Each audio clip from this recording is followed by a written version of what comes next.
الله الرحمن الرحيم كافها يا عين صاد ذكر رحمة ربك عبده زكريا صدقت يا رب العالمين.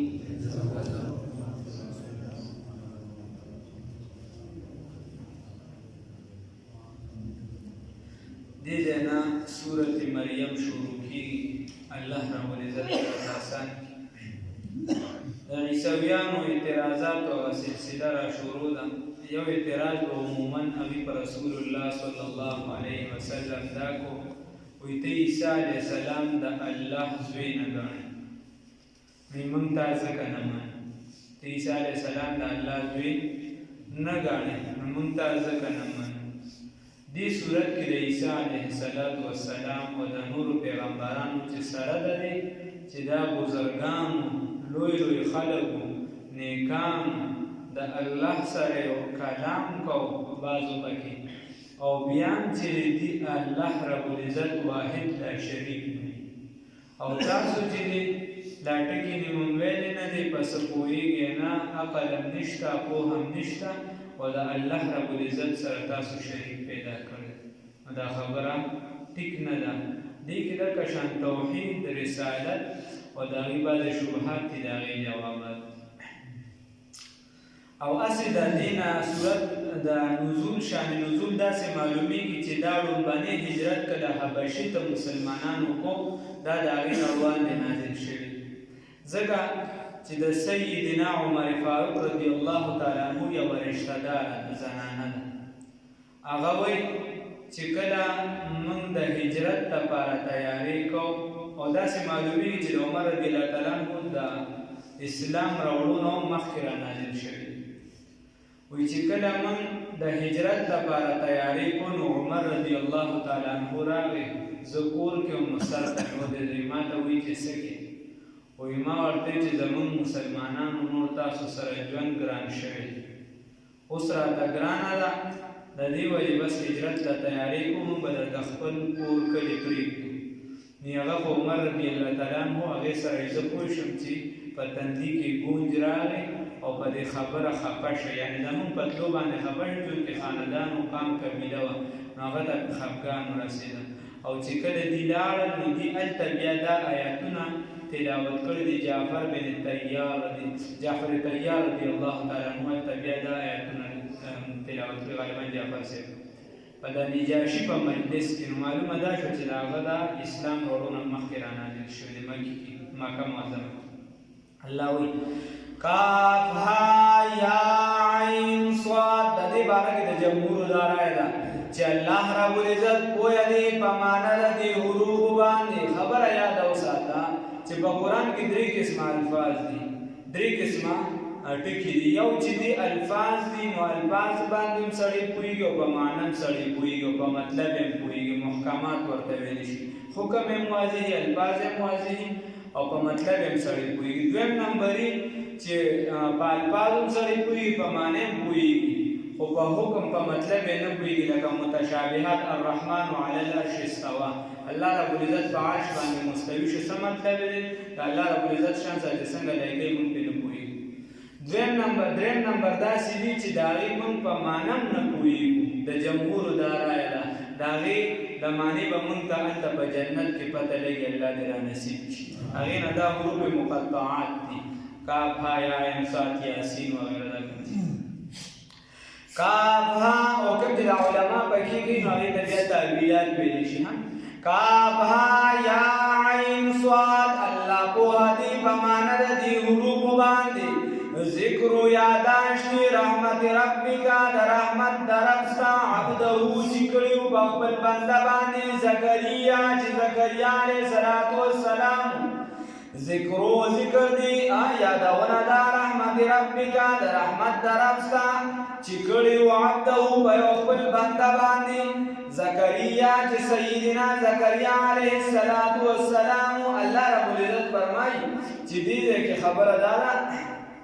چې دلته الله رب العزت هغه څه کوي تاسو ته د الله رب العزت د رحمت یو مظهر وي هغه په چا باندې شوی رحمت په سیدنا زکریا علیه السلام باندې او زکریا علیه السلام چې دی دا یو عظیم پیغمبر او دا درېمه سپاره کې دغه واقع بیا خو تفصیلا ذکر شوی ده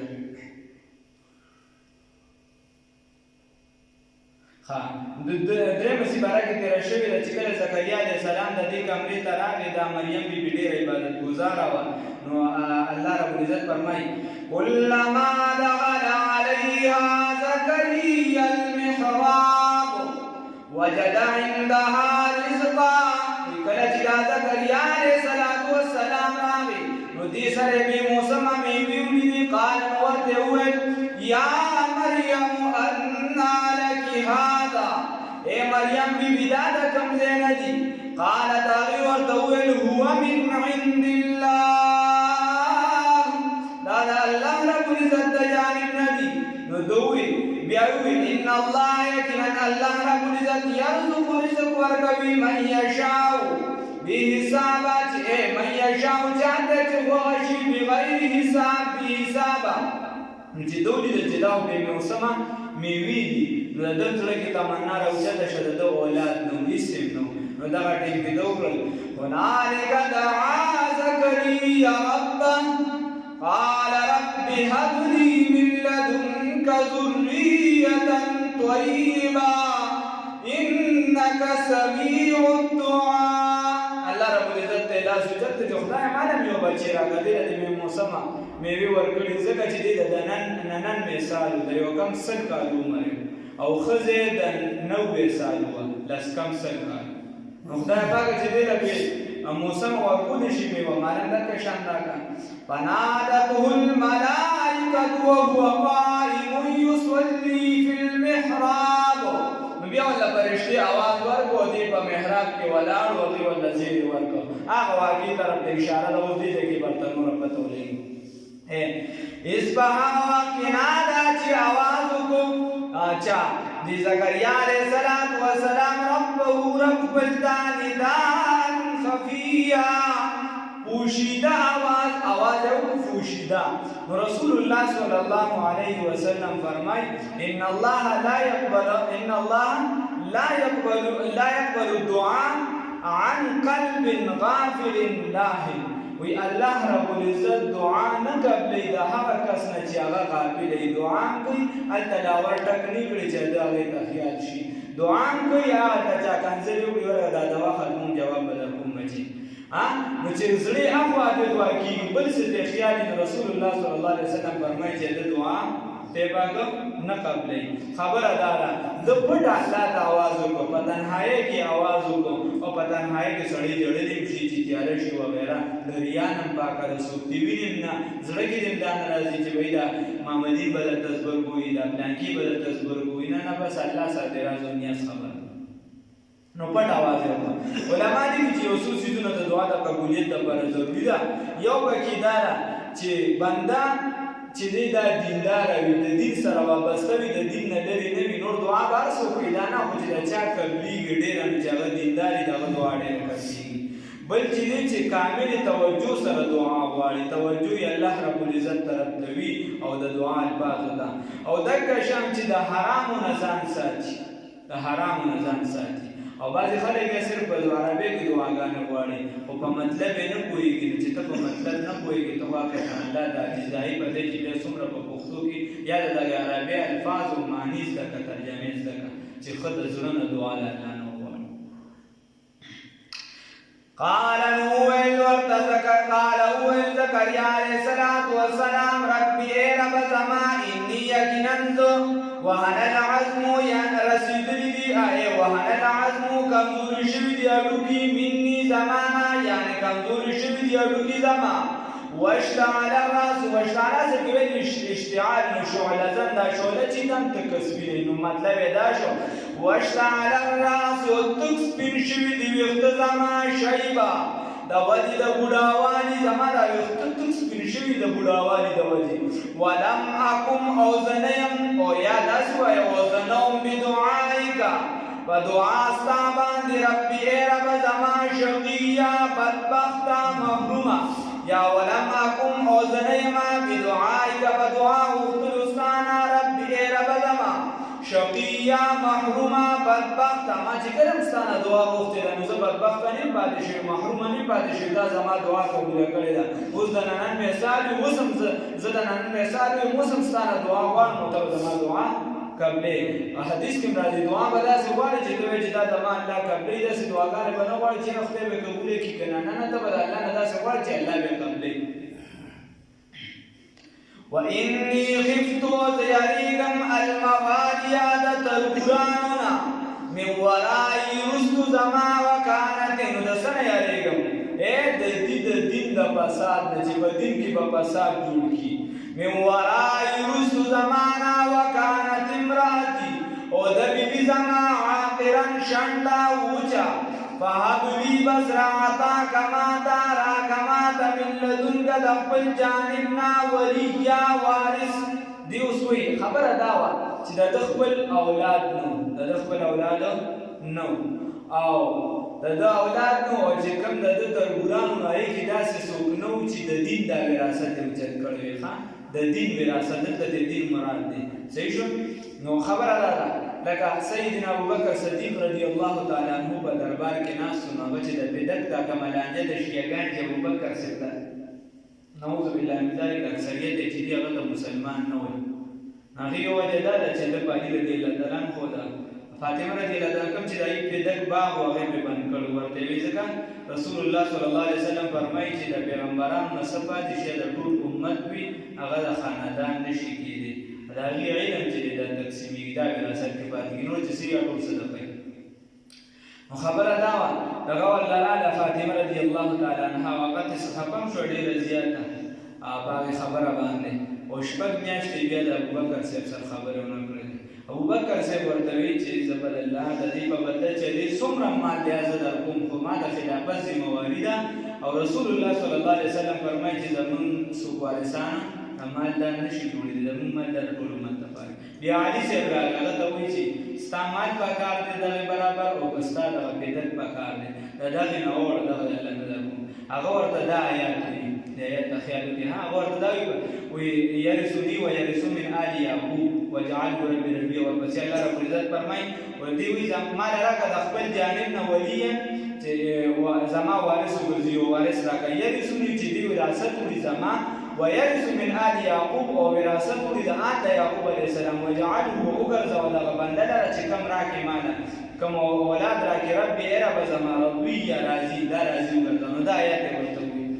نو ابوبکر صاحب غلی شو جواب یې ورنکړ هغه ته وایي چې په مال راځي چې دغې برابر مال درکوم هغه ورته وایي چې ورته یې صحیح ده هغه لاړ د دربار نه ووته چې کله ووته نو ابوبکر صاحب خلکو ته وایي صحابو ته وایي داسې نه ده چې د دې جواب وایي الله رب العزت دلته فرمایي دی وایي چې یرثني ویرث من آل یعقوب چې زما وارث جوړ شي نو که چېرته مونږ دا ووایو چې د زکریا علیه السلام په مال کې وارث جوړ شي نو آل یعقوب د هغې ماماګانو خو لرې رشتې وي هغه بیا هغې کې بیا دایي نه به مال څنګه نو خبره دا ده چې دا علمي وارث دی دلته کې او چونکې علي صاحب سره ځکه خبره دغه نه کړه چې دا د نبوت خاندان دی چې خبره نه نشي ادب او احترام پکې دومره و د وخت خلیفه ورته غلی پاتې شو خلکو ته یې مسله واضح کړه نو خبره دا وه او بیا شیعهګان د مسجد ورته هدایت وکړي هغې پرې غوبل راواغېستې چې دا خو د هغه رسول الله صلی الله علیه وسلم فرمایي بیا شپږ میاشتې پس فاطمه رضی الله تعالی عنها وفات شوه چې کله وفات شوه نو بیا رسول د علي رضی الله تعالی عنه ابوبکر صاحب ته څوک راولېږل وایي بیعت د خلافت بیعت اعلان وکړ نو علي رضی الله تعالی عنه چې دی کله ابوبکر صاحب په خپله کور ته ورغی وایي بیعت راته وکړه هغه ورته نه زه به مسجد نبوي ته درځم مسجد نبوي کې ودرېدم خبره اوږده ده خو خلکو ته وایي چې زما په زړه کې د ده په باره کې هېڅ هم نشته دی د خلافت حقدار دی ځکه چې رسول الله صلی الله علیه وسلم کوم اوصاف د ده بیان کړي ده بل چا داسې نشته اوصاف خو خبره دا ده چې زه د رسول الله صلی الله علیه وسلم په تدبیر کې مصروف وم او زما دا یو ګیله کېږي په کار دا وه چې زه په دغه مشوره کې شامل وي چې چا دی چې د خلیفه جوړو چې ما هم چا یو مشوره کړې خو غشتې وي چونکې زه هم د هغه خاندان والی ابوبکر صاحب پاڅېد یا دا خبره دې ټیک ده هغې ورته ویلي دا دې په ځای ده خو خبره دا ده چې زه په خپله نه یم پوه شوې هلته د انصارو چې دی هغې یو ځای کې چې امیر مقرر و سل کسان بل ځای کې لګیا وو زه عمر رضیالله عنه د لاس نه ونیسلم او وویتلم او زما په لاس باندې موږ څه خبرې وکړو زما په لاس باندې هغې بیعت ابوبکر لومبي عمر صاحب بیعت کړی بیا ورپسې نورو کړی دی زما هم پکې چا چې دی رایې نه ده اخیستی دا ما خبره م چې زه خو صرف د جګړې د ختمولو دپاره تلم چې یو خلیفه به او بیا ورته چې عمر رضیالله عنه حدیث وایي چې نه الائمة من القریش مشر و خلیفه به چې دا به د قریش دی رسول الله صلی الله علیه وسلم خیر نو دا آیات یې ورته یاد مې ده وکانت امرأتي ودخل نو دی وایي چې زما ښځه خوشنده ده ما له راکړي د خپل جانب نه ولیا وارثه یرثوني چې دی وارث وي زما ویرث من آل یعقوب و دی وارث وي د آل یعقوب علیه الصلاة والسلام وجعله وګرځوه دلاره ربي ای رب زما رضیه راضي راضي مطلب چې دی رضا بالقضاء چې د الله رب العزت د طرفه کومې داسې فیصلې راځي چې هغه ته د خوشحالۍ وي د په هغې خو هسې د خوشحاله وي خو چې کومې داسې راځي چې ده ته ظاهرا خفګان وي نقصان وي چې په هغې هم رضا وي یا وجعله وګرځوه دلاره ربي ای رب زما رضیه څه د خپلو خوښو بندګانو د هغې نه وګرځوه یا زکریا ای زکریا علیه الصلاة والسلام انا یقینا منګه نبشرک زیر درکو تا ته بغلام په یو هلک سړي اسمه چې نوم د هغه به وي یحیی علیه الصلاة والسلام لم نجعل له چې موږ نه دي ګرځولې ده لره من قبل مخکې د دې نه سمیه څوک هم نام د ده په شان نوم په بني اسرایلو کې د بل چا نشته یحیی نوم مخکې د چا نو دا د یحیی علیه السلام نوم باندې کېښودلی شو قال نوید ربی ای رب زما انا یکونونی څنګه به وي زما دپاره غلام هلک بچی وکانت امرأتي او حال دا دی چې د بیبي زما عاقرا شنډه وچه بیبي خو مې وچه ده خو د 90 کالو ده کاکا وقد بلغت او یقینا زه رسېدلې من الکبر د بوډاوالي د وجې عتیه اخري حد ته په بوډاوالي کې به اخري حد ته رسېدلې و د عتیه یوه ترجمه دا ده یو نیم کس بوډا وي مشر وي خو د هغه د بدن طاقت دومره وي چې دویم درېم عالم کوي زمونږ استاد دی مولانا صاحب هغه وایي مولانا علمګیر صاحب هغه وایي چې یو هلک یو نوجوان راځي هغه راته بار بار وایي چې پلار راله واده نه کوي پلار راله واده نه کوي څه ورته ویم کور ویلی نه شي ما ورته چې دی پرې لاړ شي کشر ورور دې شته وي چې ما ورته چې کور ته به لاړ شي هسې به ووایي چې بھائی یا دله غم وکړې یا چاله وکړې وایي هغه راته چې صحیح ده یا چې کور ته لاړم وایي ما ورته چې یا دله غم وکړې یا چاله وکړې پلار یې چې دی لږ وخت پس کیسه سمه کړې د دویم مالې ځان نه وکړه د دویم یې وګورئ دغه سیر ته یې وکړي ما پسې راغی ما ته چې اوس ورسره څوک وایي ما ته چې اوس ورته تماشې ته کېږي خبره دا ده هغه وایي چې نو بعضې کس چې دی هغه مشر وي خو په بدني طاقت یې مضبوط وي خو دې ورته وایي وقد بلغتو یقینا زه رسېدلې من الکبر د بوډاوالي د وجې عتیه چې د بدن مې وچ شوی دی دې کې چې کومه ماده وه کوم طاقت و هغه هم ختم شوی دی الله رب العزت ورته بیا فرمایي فرشتې ورته بیا وایي چې همدلته شان کېږي هغې تذکره به سبا انشاءالله